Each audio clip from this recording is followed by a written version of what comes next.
खुलुमबाय लोगोफोर आसा खालामो बयबो मोजाङैनो दङ दिनै जोङो मोननैसो गोनांथार आपडेटफोरखौ लानानै फैलायबाय आसा खालामो नोंथांमोना भिडिअखौ जोबजासिम नायलांगोन आरो जोबजासिम नायलांब्लासो नोंथांमोना दा बे भिडिअनि टपिकफोरखौ नोंथांमोना रोखायै बुजि मोननो हागोन गोबां कैंडिडेट बिथांमोना Assam commando battalion constable AB नि लोगोसेनो फरेस्ट डिपार्टमेन्टनि फरेस्टार 1 आरो फरेस्ट गार्डनि दा बैनि दा एडभार्टाइजमेन्टखौ गोबां कैंडिडेटआ नेनानै दङमोन आरो बेखौ गोबां समाव माने मानगोनां चीफ मिनिस्टार हिमन्त बिश्व शर्मा बिथांनि सिगाङावबो कमांडोनि पोस्ट नांगौ एबा फरेस्टनि पोस्ट नांगौ होननानै गोबां कैंडिडेटआ आसा खालामनानै एबा मिजिंथिनानै दङ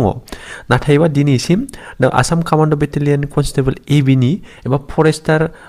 1 एबा फरेस्ट गार्डनि फरेस्ट डिपार्टमेन्टनिफ्राय दा एक्सट्रायै बिदि माने फरेस्टार 1 फरेस्ट गार्डनि जोङो एडभार्टाइजमेन्टखौ लानानै गोबां कैंडिडेटआ दिनै आसा खालामनानै नेबाय दङ नाथायबा बै पोस्टआ माब्ला ओंखारगोन आरो माब्ला बिनि अनलाइन एप्लाइ जागोन दा बेखौ लानानै कैंडिडेट बिथांमोना गोनो गोथो जानायखौ जोङो नुबाय थानाय जादों दासिम आसाम कमांडो बेटेलियन कन्स्टेबलनि एबी नि पोस्ट दा बे ओंखारथ'वाखै आरो फरेस्टनि जा फरेस्टार 1 एबा फरेस्ट गार्डनि जेबो बिदि माने एडभार्टाइजमेन्ट ओंखारथ'वाखै नाथाय बे माब्ला ओंखारगोन जों बेखौ खायसे साननानै एबा मोनसे आइडिया खालामनो हायो आसामनि chief minister doctor Himanta Biswa Sharma बिथाङा दा सिगाङाव बुंखादोंमोन दि दा आसाम पुलिसनि सिङावनो गासै 5000 पस्टखौ होगोन होननानै बुंदोंमोन नाथाय दासिमाव माने पुलिसनिनो कन्स्टेबल एबा कमांडो एसआई एबा ड्राइभार दा बैफोर पस्टआव गासै दासिम 2350 एबा 2350टा पस्टखौल' दिनैसिम फोसावनायखौ जोङो नुनो मोननाय जादों नाथाय आद्रा थानाय जुदि जों चीफ मिनिस्टारनि बादियै जुदि 12000 माने गासै पस्टखौ होगोन होननानै बुंदोंमोन नाथाय दिनै 2350 पस्टल' होयो अब्ला जों आद्रा थायो दासिम होबावनांगौ पस्ट जों साननानै दिहुननो हायो दासिम आरो जुदि 5000 हमोब्ला गासै 5000 जानांगौ दा बेखौ जों जुदि सानोब्ला गासै दासिम 2650टा पस्टखौ होबावनांगौ दा बेखिनिया दङ होननानै जोङो साननानै लानो हायो मानो होननानै बुङोब्ला चीफ मिनिस्टार बिथाङा गावनि खुगाजोंनो बुंखादोंमोन दि 5000 गासै 5000 माने पस्टखौ होगोन आसाम पुलिसनि सिङाव नाथाय जोङो आसा खालामनानै दोननो हायो आसाम कमांडो बेटेलियनाव माने पस्ट फैबावगोन दा बेखौ जों साननो हायो लोगोसेनो आसाम फरेस्ट डिपार्टमेन्टआव गोबां पस्टआ फैबावगोन जों दा बिसोर मोननैखौ हमनानै दोननो हायो Assam commando battalion constable AB नि मोनसेबो पस्ट फैखायाखै नाथाय बेखौ जोङो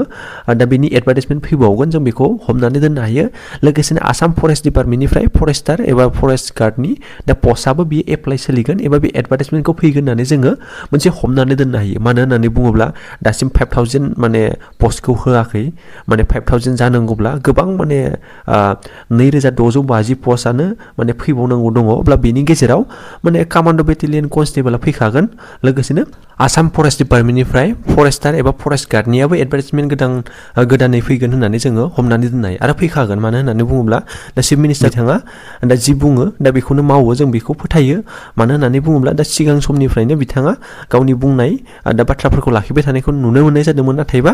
दायो नैबे समाव मा खालामो बेखौ बुंनो हाया नाथायबा जोङो हमनानै लानो हायो दा कमांडो बेटेलियन माने कन्स्टेबल एबी नि फैगोन लोगोसे आसाम फरेस्ट डिपार्टमेन्टनिफ्राय गोबां पस्टआ फैगोन होननानै जोङो हमनानै लानो हायो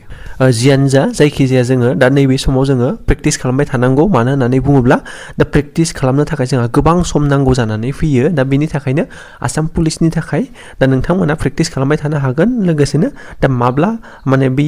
इन्टारभिउआ जागोन बेफोरखौ जोङो माब्लाबा साडेनलि हरखाबै जानो होयोब्ला जा उसुबिदा जायो दा बेखायनो गासैबो प्रेक्टिस खालामबाय थायोब्ला दा बियो जोङो गोरलै जानानै फैगोन अब्ला लोगोफोर नोंथांमोना नोंथांमोननि साननायखौ दा कमेन्टनि गेजेरजों फोरमायहर अके गोजोन्थों